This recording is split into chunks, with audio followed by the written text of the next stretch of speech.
বিদ্যুৎ যন্ত্রণায় অতিষ্ঠ ধলাই জেলার গন্ডাছড়া মহকুমার বিদ্যুৎ গ্রাহকরা। গন্ডাছড়া মহকুমার সদর সহ আশপাশের বহু গ্রাম বা পাড়া প্রায় প্রতিদিনই অন্ধকারে থাকতে হচ্ছে। এতেই বোঝা যায় প্রত্যন্ত অঞ্চলের বিদ্যুতের বেহাল পরিষেবা সহজেই অনুমেয়। বারবার গন্ডাছড়া বিদ্যুৎ অফিসে যোগাযোগ করেও কোনো সুফল পাওয়া যাচ্ছে না। ফলে বাধ্য হয়ে শনিবার মহকুমার মনোরঞ্জন দাস পাড়ার শতাধিক লোকজন এসে গন্ডাছড়া বিদ্যুৎ অফিস ঘেরাও করে বিক্ষোভ প্রদর্শন করেন।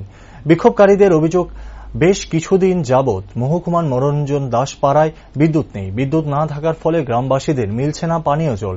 গ্রামবাসীদের তরফে বিদ্যুৎ অফিসে ফোন করলেও বিভিন্ন অজুহাত তুলে ধরেন অফিস কর্মকর্তারা। অথচ মাসের শেষে এক এক বিদ্যুৎ গ্রাহকদের 20, 30, 40 হাজার টাকা বিল ধরিয়ে দেওয়া হচ্ছে।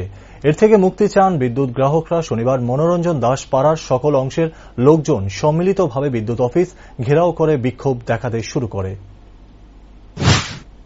তাহলে অফিসে ফোন করে জানাতে তো এই লোকটা পুরা মরে যাবো, এরা আমরা বাঁচানোর মতো কোনো রাস্তায় নেই। তাহলে আমরা জানাইতেছি এরা অফিস থেকে কোনো লোক যাও না।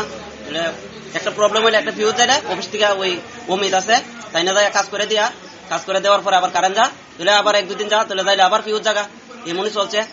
তখন আজকে 4 দিন ধরে মানে কারেন্টের গ্যাংয়ের ভিতরে কি একটা প্রবলেম হয়েছে, 3-4 দিকে তার চিরা পড়ে রয়েছে। তাহলে তারা আজকে যাইব, ফোন করলে আইতাছি আজকে আমু। তাহলে আজকে 4 দিন ধরে সেম এমনই কইতাছে, কিন্তু তারা